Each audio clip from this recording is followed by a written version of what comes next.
Alright guys, welcome back. It's me, Next Morningstar, and this time I have Barry with me.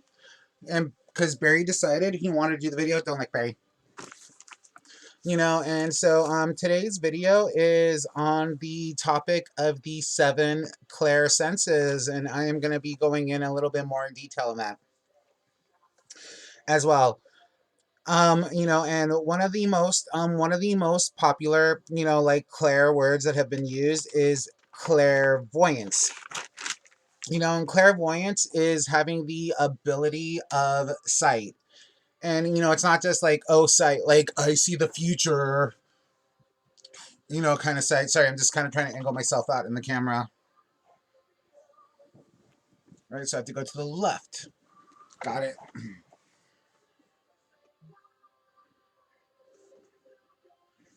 All right, no, sorry about that, guys. Gosh, sorry. Now, all right, so, going back, clairvoyance, that is, that's like the gift of vision, the gift of sight. And it's not just seeing the future like, you see on Charmed or anything like that.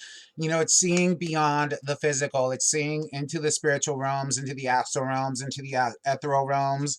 It's sight beyond your normal sight. And then another clair that we'll get in that, the next clair to get into right now is clairaudience. And clairaudience is, hearing aside from the physical noise. And I know that's probably going to sound crazy, but like when you hear you know what I mean, like when you hear when people hear, claim to hear like their spirits or their spirit guides or whatever, that's a sense of clairaudience. Also a lot of people who get into mediumship as well, that's the ability that they're exercising as well, is clairaudience. And there's a lot more to that as well, but again, I'm just going with what the basics are for that. And of course, like once you get through the basic part of it, yes, more advanced, more technicality is going to be coming into play, but I'm just speaking in the basic, normal run of the mill type of, thing with the clairs. And then, the next clair on the list is clairsentience.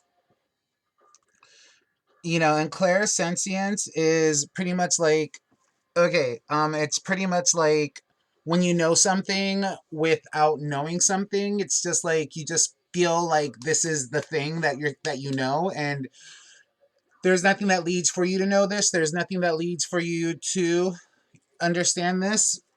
Trying to like adjust myself, and I keep going the wrong way. All right, sorry guys about that little technical difficulty right there. I apologize. Like when someone's bringing up a topic of conversation that you know nothing about, and all of a sudden, like, you just, like, know what it is or know the answer, that's clairsentience right there. And then there is clairsent. Clairsent is pretty much like that. It occurs, like, oftentimes when we're dreaming, when we're in that meditative state or whatever. Like prime example, like, if I'm like alone or whatever, and I think of someone or something, and I smell something of that topic or a person or being or anything like that, like example, like if I thought of, an old family friend who used to always smoke cigars, you know what I mean? Like I would like pretty much like, and if I feel like that friend is like around me in the spiritual sense, I'll like have that smell of, those Dominican cigars.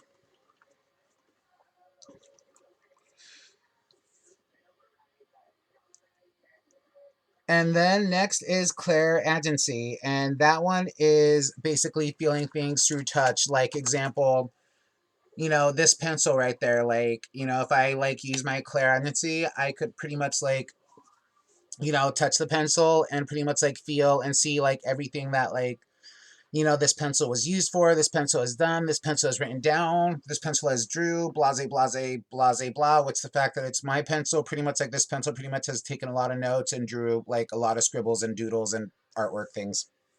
Well, not that much. It's a pretty new pencil, but you know what I mean. And then next on the list is clair empathy.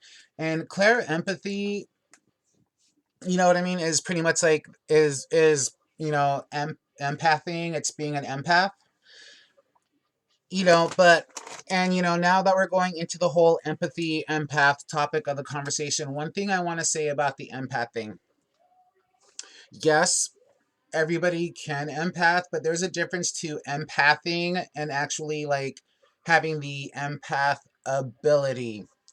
You know, if I have a conversation with you and I tell you like, you know, some of my deep secrets, things that like have made me cry, things that have broken me down or whatever, you know, and you feel that feeling, yes, that is empathy. Yes, that is empathing, but it's not like, it's not the actual ability of being an empath. It's more like that right there is more of the psychological empath. You know, an actual like real spirit empath doesn't need to like be in the middle of a conversation, doesn't need to witness it to feel it. You just have to pretty, you know, you pretty much just feel it. And so like that's a common misconception going around in social media with the whole, oh, I'm an empath. Oh, I'm an empath. I feel like people are getting misled down that road of what an empath is. Sorry, still playing with the camera angling. So no, like empathing, you know what I mean? Like example, like what like the true empathing is with me. Like example, with me, I was at the laundromat and I was like doing my laundry, you know, and for some reason I felt like I was going through really hard withdrawals. And keep in mind, I've never have done an addictive substance in my life aside from, you know, aside from like, you know, like normal like nicotine. But I mean, I've never done like an actual like hard drug substance in my life of an addictive quality.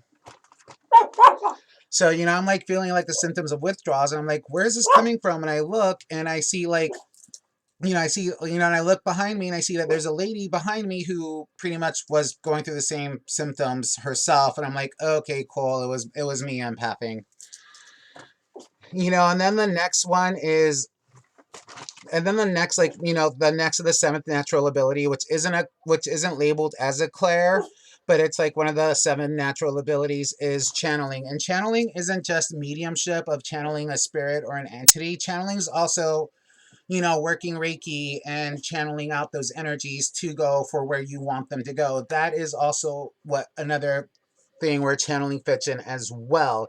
You know, channeling is pretty much being a conduit or, you know, being a conduit or a quote unquote, if we're going to go sci-fi with this, quote unquote vessel of another energy, of an entity or something along those lines. You know, so channeling isn't just for mediums, it's pretty much for anybody who actually works energies as well. You're being a channel for energy working, not necessarily a being, but energy working. I swear, if you're mediuming, you're being, you know, you're channeling, if you're medium, you're channeling a being or an entity or something along those lines. So, you know, sorry about that. My phone was going off. All right. So, you know what, guys? This covers the topic of the seven clairs. And it was great. It was, you know, it was awesome. It was a pleasure. Thank you guys so much. Have a great day. Blessings and tidings to you all.